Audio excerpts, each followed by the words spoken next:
Olá, estamos iniciando então o nosso encontro de número 20 sobre o Jesus histórico. Porque dizer que Jesus habitou entre nós, a gente também pode interpretar, mas Jesus habita entre nós, ele continua conosco. Jesus está sentado à direita de Deus Pai Todo-Poderoso, como nós ainda vamos estudar qualquer dia, logo proximamente, mas ele está presente no mundo. O Espírito Santo está, nós somos o templo do Espírito Santo, Deus permanece em nós e nós nele. Na Eucaristia, onde dois ou mais se encontram em nome de Jesus, ele sempre está presente, nos acompanhando e nos incentivando a perseverarmos na sua fé. Mas nós estamos fazendo algumas reflexões sobre o Jesus histórico, aquele que se encarnou, passou um tempo aqui na Terra, segundo consta na tradição, 33 anos, teria nascido ali pelos anos 6 ou 5 antes da era cristã, e se calcula também que a sua crucifixão e morte tenha ocorrido por volta do ano 28, 29 da era cristã, justamente para bater com esses 33 anos de que a tradição nos traz de geração em geração essa informação. Mas esse Jesus habitou entre nós. Olha que o Filho de Deus deixou toda a glória eterna, toda a felicidade absoluta e infinita que ele tinha para vir se encarnar no seio da Virgem Maria. Por isso nós já começamos com um versículo da carta de Paulo aos Filipenses. Logo ali no capítulo 2, os 6 e os 7, diz o seguinte: ele, existindo em condição divina, não ambicionou ser igual a Deus, mas despojou-se, assumindo a condição de escravo e tornando-se igual aos homens. Então, já é uma maravilha nós refletirmos sobre esse despojamento de Jesus. Ele vem para participar da vida dos seres humanos como se ele fosse semelhante a nós, que é o contrário, nós somos semelhantes a ele. Mas é bom a gente fazer uma reflexão hoje sobre essa vinda de Jesus ao planeta Terra. Toda a criação que nós já vimos desde lá dos primeiros encontros, desses estudos que estamos fazendo, tudo que Deus fez é bom, toda a criação é boa. Significa que Deus, desde o início, já abençoou toda a criação. Mas essa bênção, lá dos altos céus, nós não saberíamos, nós não teríamos esse conhecimento. Então o próprio Deus vem aqui para abençoar a criação. Ele vem para santificar tudo. Ele vem para renovar uma nova criação, presente, não de longe. Aqui nós temos no Apocalipse, no capítulo 21, no versículo 5, essa frase: eis que faço novas todas as coisas. Se ele vem aqui, ele vem para renovar. É o próprio Deus no planeta Terra.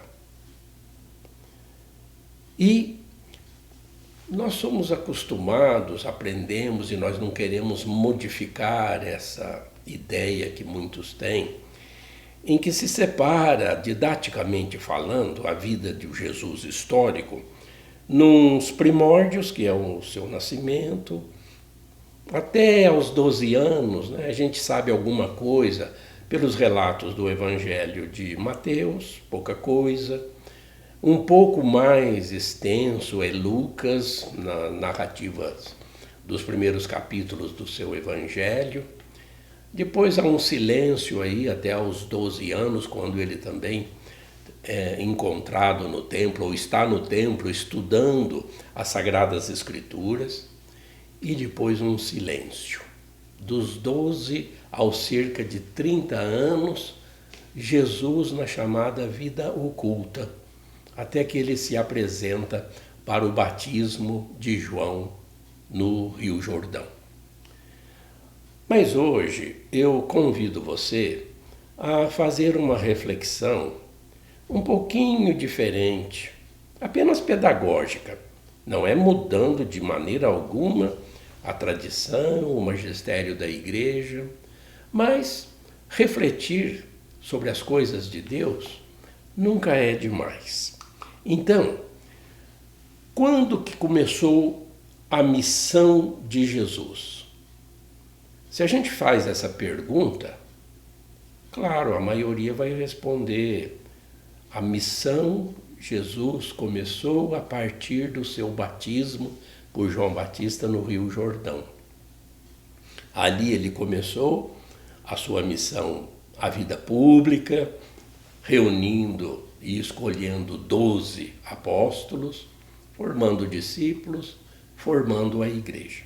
Essa seria a resposta natural e ela continua sendo a resposta mais plausível. Mas a gente poderia fazer uma reflexão só um pouquinho diferente. Essa missão de Jesus começa quando ele vem ao seio de Maria. É a missão dada pelo Pai. Ele vem já para essa vida pública. Porque na encarnação, Maria, ficando grávida, isso já vai se tornando público. A José, a familiares, a Isabel. Ela grávida, ela já vai começar a contar. Jesus já está presente aqui no planeta Terra. Jesus já está presente no seio de Maria. Onde ela vai, no trabalho normal do dia a dia, na sinagoga, nas práticas judaicas, ela já está com o menino Deus no seu seio. Jesus já está no mundo.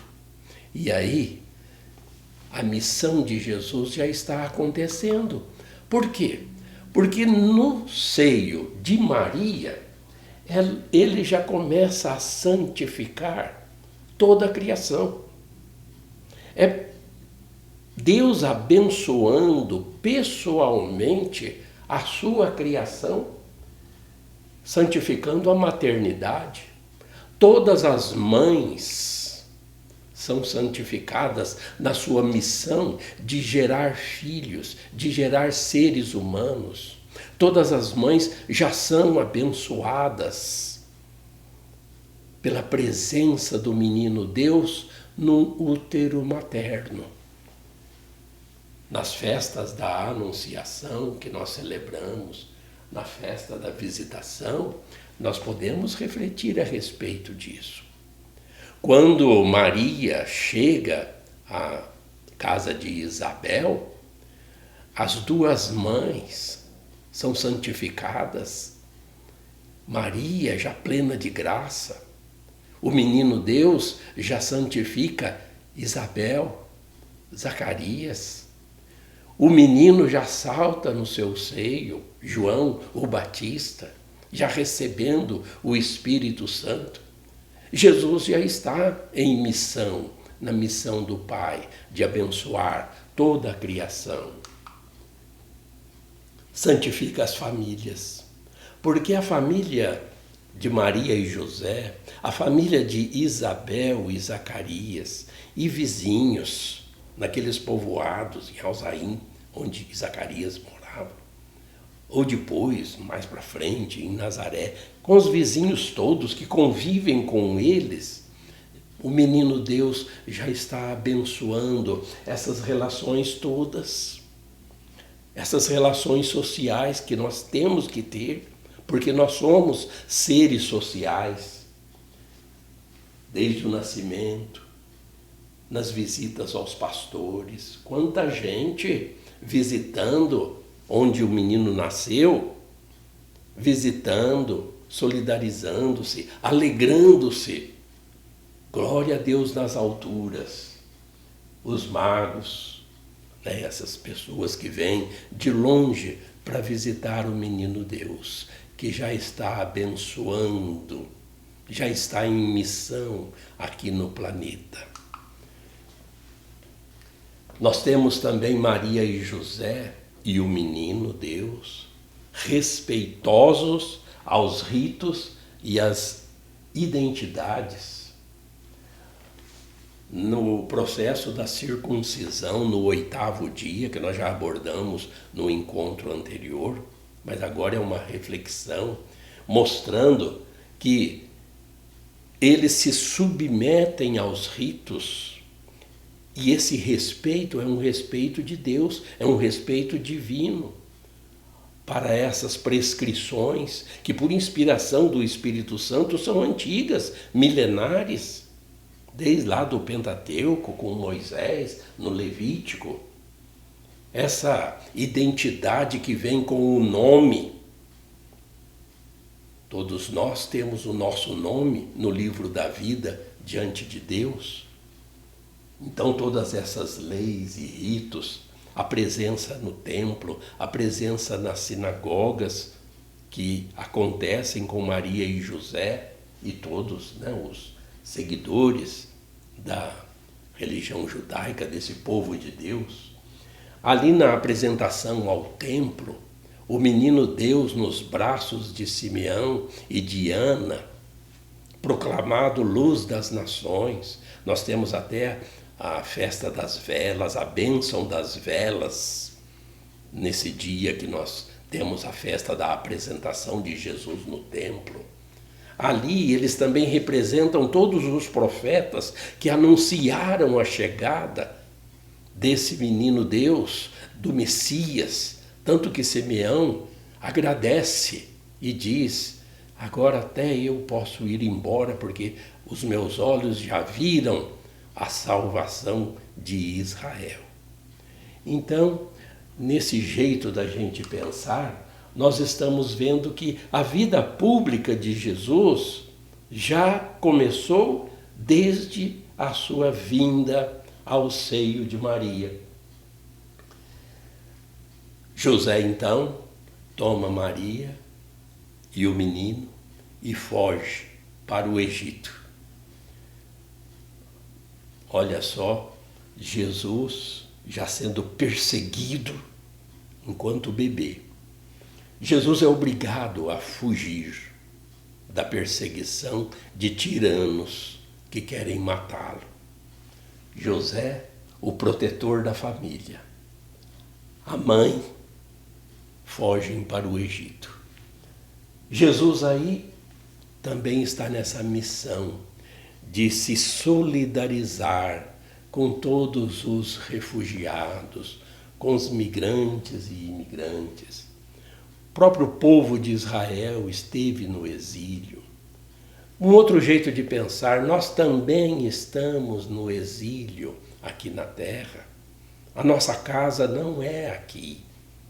Nós estamos distante da casa, que é a casa do Pai, onde nós queremos chegar um dia. Jesus se solidariza com todos os perseguidos e injustiçados, os escravos, porque o povo de Israel foi escravo no Egito. E agora chegou o verdadeiro libertador. É Jesus na sua missão pública, nesse nosso jeito de refletir, porque Deus vem abençoar e renovar todas as coisas com o seu Filho amado. Na volta do Egito, não ficam em Belém, onde eles tinham lá uma casa, o próprio A própria tradução da Bíblia de São Jerônimo, a Vulgata, que nós já explicamos isso lá no comecinho dos nossos estudos, cita que que os reis magos entraram na casa. Não foi numa gruta, no campo, num lugar longe da cidade, não, numa casa em Belém. Belém de Éfrata. Lembra que a gente falou sobre isso no encontro anterior? Éfrata, que Miqueias também cita, porque os efrateus, descendentes de Efraim, um dos filhos de José, neto, portanto, de Jacó. Vamos fazer uma breve recapitulação. Jacó teve 12 filhos. Dentre eles, ele teve 2 filhos com Raquel, o José e o Benjamim. Dos filhos de José, portanto, netos de Jacó, com Raquel, nós temos o Manassés e o Efraim. E consta que essa esposa de Jacó, que ele amava, a Raquel, que morreu no parto do Benjamim, foi sepultada em Belém. E ali havia também muitos descendentes de Jacó, descendentes de Efraim, chamados efrateus. Por isso, Belém de Éfrata. E ali consta que haveria uma casa, provavelmente até de José, porque Jerônimo, São Jerônimo, no latim, ele coloca domum. Entrou numa casa, os reis magos. Isso está em Mateus. E domo, a gente lembra de domicílio, uma casa, em latim. Em grego está oikia. Ou seja, em Belém, eles não puderam ficar no regresso do Egito, porque o filho do Herodes o Grande, o Arquelau, Herodes Arquelau, esse mesmo que depois vai matar João Batista, ele estava já reinando ali, como sucessor de Herodes o Grande, de seu pai.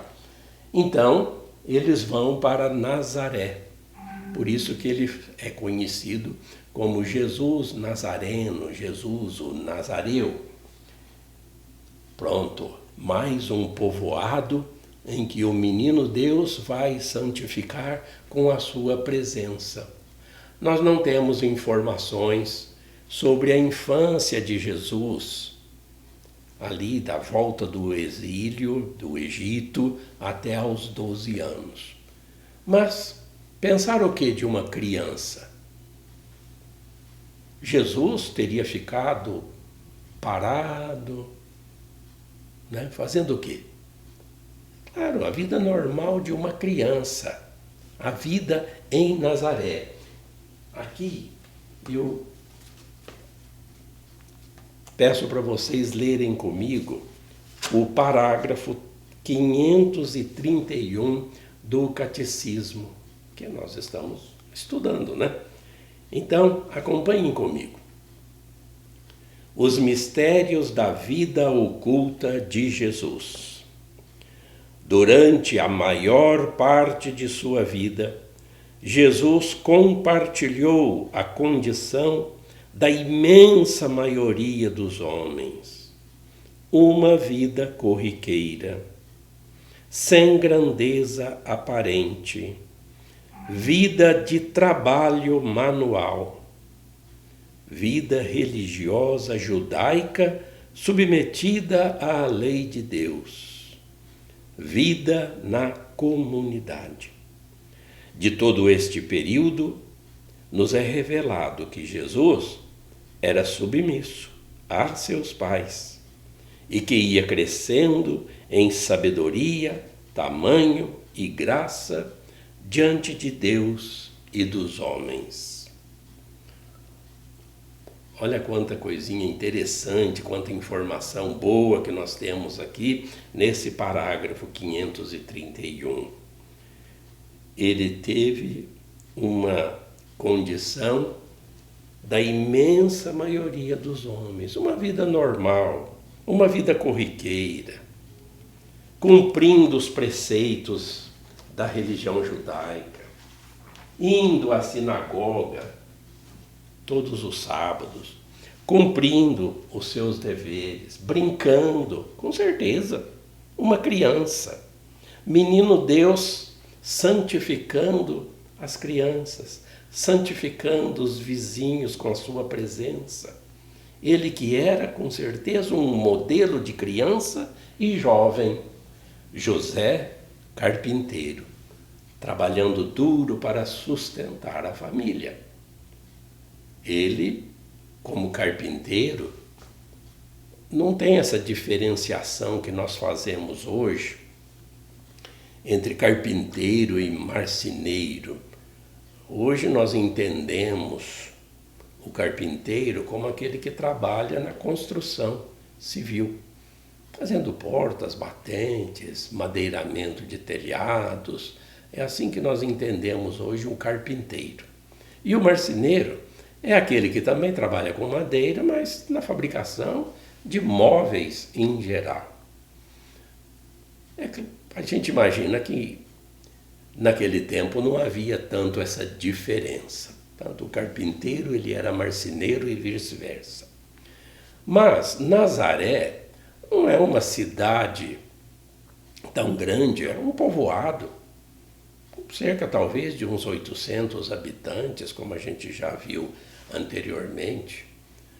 Mas ali não era suficiente para José ganhar o pão de cada dia. Ele tinha certamente que ir a outros povoados para trabalhar na construção civil e para sustentar a mãe e o menino. E ele foi esse homem trabalhador, esse homem que, protetor da família, temente a Deus, um homem justo, com o suor do seu rosto, mas convivendo com Nossa Senhora, olha que maravilha, convivendo com Deus dentro da sua casa e sustentando. Jesus aprendeu a profissão de carpinteiro.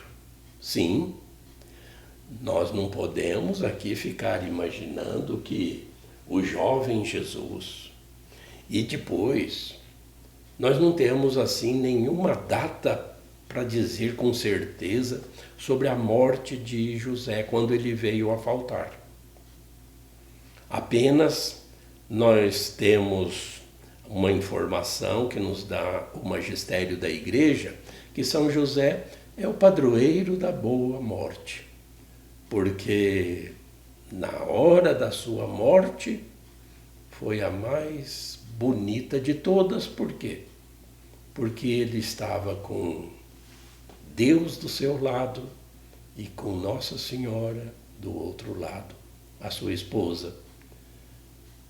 José entregou o seu espírito a Deus, partiu para a eternidade, para a casa do Pai, depois da sua missão. Que missão o glorioso São José teve! E por isso que ele é considerado até o padroeiro da boa morte, porque não deve ter morte mais gostosa e mais tranquila do que tendo Jesus e Maria ao seu lado. Bom, mas e aí, como é que fica a família então? José morto, Jesus se torna o arrimo da família. Não sabemos de que idade em diante, mas com certeza até os 30 anos, Jesus passa a trabalhar nesse ofício, trabalhador braçal, santificando também toda a vida de trabalho.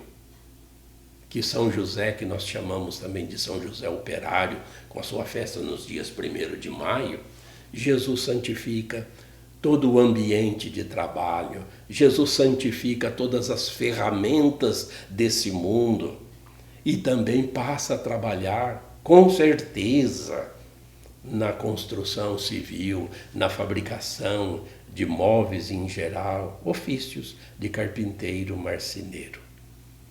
Jesus rachando lenha, Nós não vamos poder imaginar um homem como Jesus, na sua vida oculta, tudo bem, mas não podemos imaginá-lo deixando Maria com todo o serviço da casa, precisando de alimentos, precisando de cuidados da casa, precisando de ir lá e sacrificar uma ave ou um carneiro.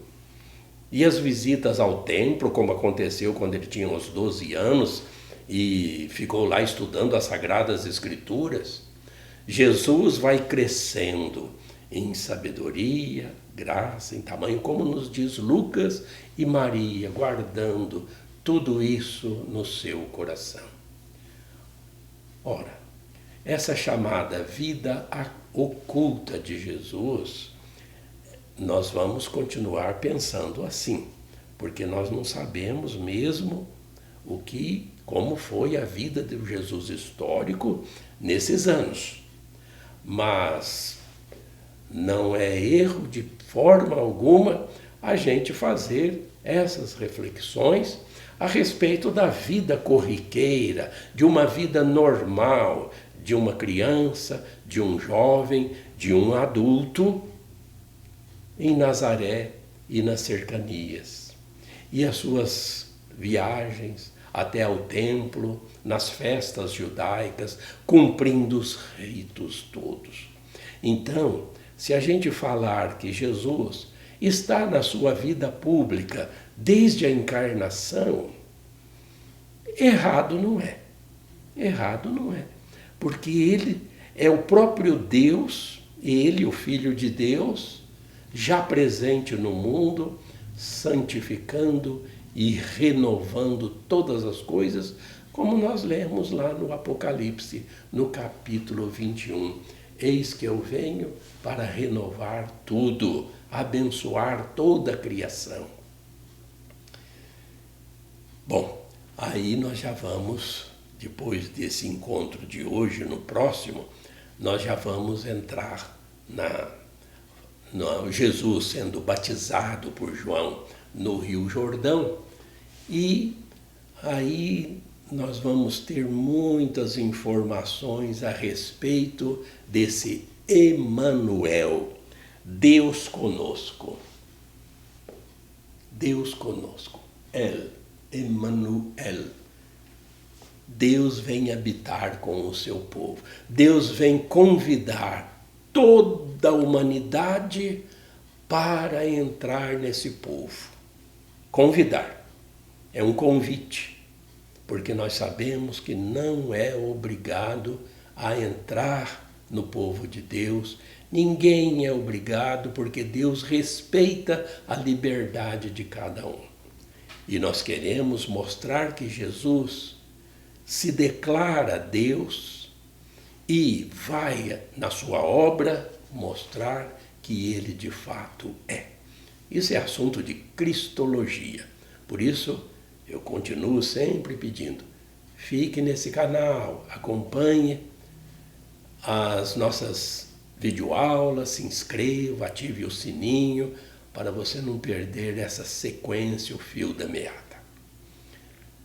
É isso, o assunto de hoje é este, e eu só peço que Deus os abençoe e continuem sempre com ele.